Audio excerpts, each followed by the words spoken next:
آج کی اس ویڈیو میں ہم ایک خاص قسم کا ہرنیا جسے انسیشنل ہرنیا کہا جاتا ہے جو کہ آپریشن کے بعد چیرے والی جگہ پہ ہوتا ہے اس کے بارے میں بات کریں گے۔ میں آپ کو اس کی وجوہات کے بارے میں بتاؤں گا۔ اس کے بعد ہم جانیں گے کہ اگر کسی کا حال ہی میں آپریشن ہوا ہے تو کیسے وہ اس قسم کے ہرنیا کے ہونے سے خود کو محفوظ رکھ سکتا ہے، اور آخر میں ہم اس کے دونوں طرح سے علاج یعنی کہ بغیر آپریشن کے علاج اور آپریشن کے ذریعے کیے جانے والے علاج کے بارے میں بات کریں گے۔ السلام علیکم، میرا نام ڈاکٹر عبداللہ اقبال ہے۔ میں کنسلٹنٹ جنرل سرجن اور لیپروسکوپک سرجن ہوں۔ اس سے پہلے کہ ہم شروع کریں، اگر آپ نے ابھی تک میرا چینل سبسکرائب نہیں کیا تو سبسکرائب کیجئے اور ساتھ میں لگا گھنٹی کا بٹن بھی ضرور دبا دیجئے تاکہ آپ کو تمام نئی آنے والی ویڈیوز کا نوٹیفیکیشن ملتا رہے۔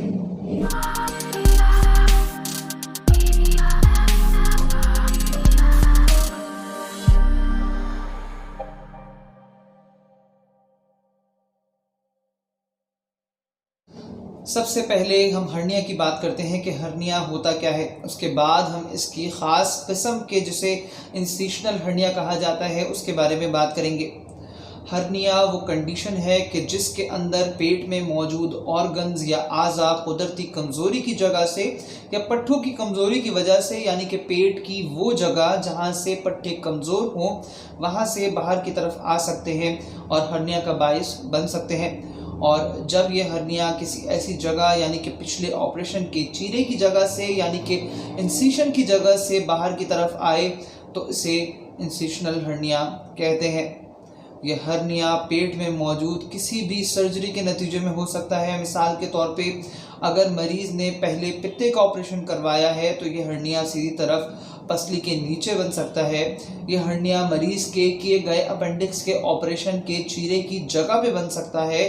گردے کے آپریشن کی چیرے کی جگہ پہ بن سکتا ہے، بچے کی پیدائش کے لیے دیے گئے سی سیکشن کے چیرے کی جگہ پہ بن سکتا ہے، یہاں تک کہ کسی بھی قسم کا آپریشن اگر کیا گیا ہے اور اس میں مریض کو چیرا دیا گیا ہے، چاہے وہ لیپروسکوپک سرجری ہی کیوں نہ ہو، تو اس کے نتیجے میں بھی ہرنیا ہو سکتا ہے۔ اس طرح کے ہرنیا کے بننے کی سب سے اہم وجہ آپریشن کے بعد زخم میں ہونے والا انفیکشن ہے کہ جس کے بعد ٹیشوز نارمل ہیلنگ پہ اثر پڑتا ہے۔ مگر اس کے علاوہ بھی اور کئی وجوہات ہیں، جیسے کہ نمبر 1 مریض کی اپنی انڈر لائن کنڈیشنز یا بیماریاں۔ مثال کے طور پہ اگر مریض کو کنیکٹیو ٹیشو ڈیزیز ہے کہ جس کے باعث اس کے زخم ٹھیک نہیں ہوتے تو اس صورت میں بھی اس قسم کے ہرنیا کے ہونے کے امکانات بڑھ جاتے ہیں۔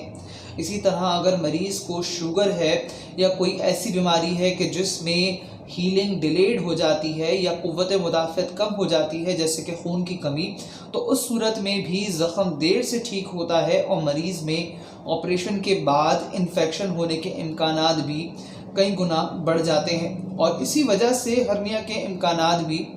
بڑھ جاتے ہیں۔ اگر آپ جاننا چاہتے ہیں کہ آپ غذا کے ذریعے اپنی خون کی کمی کو کس طرح پورا کر سکتے ہیں تو ابھی اوپر نظر آنے والے لنک پہ کلک کیجئے اور میری اس ٹاپک پہ موجود ویڈیو کو ضرور دیکھیں۔ اسی طرح ہرنیا کی دوسری اہم وجہ اس بات میں چھپی ہوئی ہے کہ مریض کے پہلے آپریشن کی وجہ کیا بنی۔ اگر مریض کا پہلا آپریشن کسی ایمرجنسی کی صورت میں کیا گیا جیسے کہ آنت کے پھٹنے کی وجہ سے کہ جس میں عموماً مڈ لائن یا پیٹ کے بیچ میں چیرا دیا جاتا ہے، تو اس صورت میں بھی مریض میں ہرنیا کے ہونے کے امکانات بڑھ جاتے ہیں۔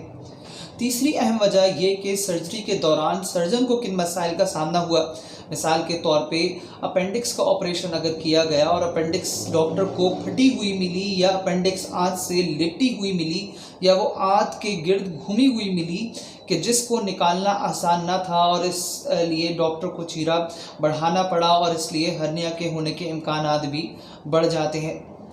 چوتھی اہم بات یہ کہ کون سے دھاگے کو زخم بند کرنے کے لیے استعمال کیا گیا، اس کی بھی بہت اہمیت ہے۔ زخم کو بند کرنے والے ایسے دھاگے بھی موجود ہیں کہ جو کبھی گھلتے نہیں ہیں یا ڈیزولو نہیں ہوتے، جبکہ کچھ دھاگے ایسے ہوتے ہیں کہ جو 1 سال میں گھل جاتے ہیں، کچھ دھاگے 3 ماہ میں اور کچھ محض 28 دن میں ہی گھل جاتے ہیں۔ اسی وجہ سے اگر زخم بند کرنے کے لیے ایسے دھاگے کا استعمال کیا گیا ہے کہ جو کچھ عرصے میں گھل جاتا ہے تو اس صورت میں بھی مریض کا زخم اگر صحیح طرح بھرا نہیں ہے اور دھاگا گھل جاتا ہے تو زخم کھل جائے گا اور اس صورت میں ہرنیا ہو سکتا ہے۔ پانچواں یہ کہ آپریشن کے بعد مریض کو کن پیچیدگیوں کا سامنا کرنا پڑا، یہ بھی ہرنیا کے بننے میں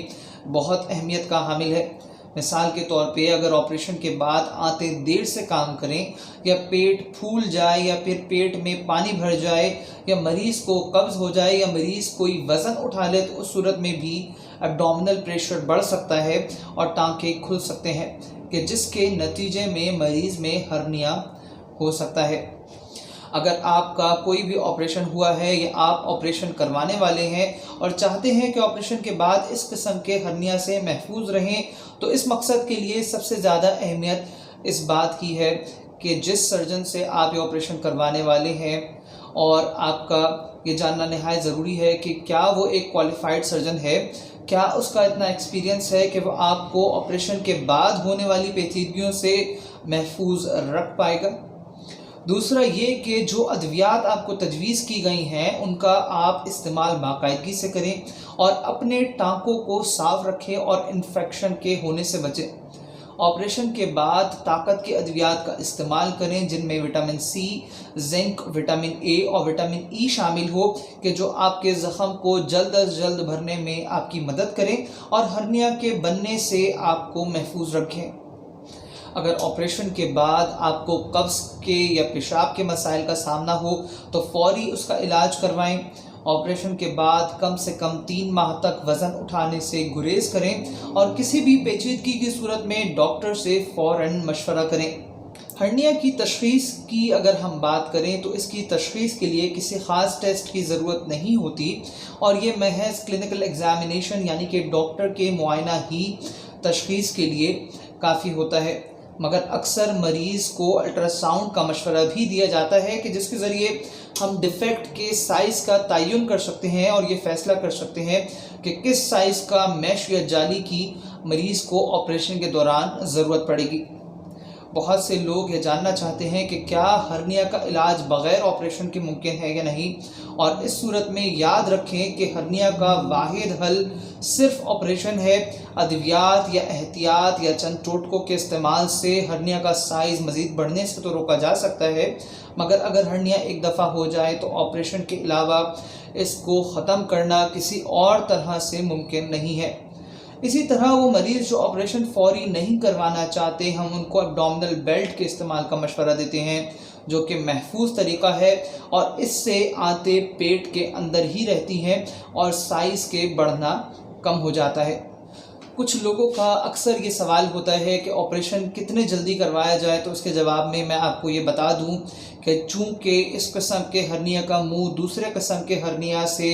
جسے ہم انگونل ہرنیا کہتے ہیں، اس سے بڑا ہوتا ہے، اس لیے اس میں موجود آنتیں بھی ہرنیا میں پھنستی نہیں ہے اور وہ مریض کے لیٹنے کے بعد اندر چلی جاتی ہیں، اور جو ہرنیا کی کمپلیکیشن ہے کہ اس کی وجہ سے آنتوں کی اسٹرینگولیشن ہو جاتی ہے، یعنی کہ آنتیں مردہ ہو جاتی ہیں۔ یہ مسئلہ اس طرح کے ہرنیا یعنی کہ انسیشنل ہرنیا میں عموماً نہیں دیکھا جاتا، اس لیے اس کے آپریشن میں اگر تھوڑی تاخیر ہو جائے تو کوئی حرج نہیں ہے۔ ہرنیا کا آپریشن چیرے اور کیمرے دونوں کے ذریعے کیا جاتا ہے اور اس بات کا فیصلہ کہ آپ کے لیے کس قسم کا آپریشن بہتر رہے گا یا آپ کا ڈاکٹر آپ کا معائنہ کرنے کے بعد اور ہرنیا میں کمزوری کا اندازہ لگانے کے بعد ہی فیصلہ کر سکتا ہے۔ مگر ایک چیز جو ان دونوں صورتوں میں کامن ہے وہ یہ کہ آپریشن میں ایک خاص قسم کی جالی جسے میش کہا جاتا ہے وہ استعمال کی جاتی ہے جو ہرنیا کی جگہ پہ مضبوطی دیتی ہے اور آئندہ ہرنیا کو ہونے سے روکتی ہے۔ مجھے امید ہے کہ آپ کو آج کی ویڈیو ضرور پسند آئی ہوگی۔ اگر آپ کا کوئی سوال ہے یا آپ کسی بیماری کے متعلق کچھ پوچھنا چاہتے ہیں یا آپ انسیشنل ہرنیا کے حوالے سے کوئی سوال کرنا چاہتے ہیں تو آپ مجھے واٹس ایپ کر سکتے ہیں۔ میرا واٹس ایپ نمبر ہے 032123636111۔ آج کے لیے اتنا ہی۔ میں ڈاکٹر عبداللہ اقبال۔ اللہ حافظ۔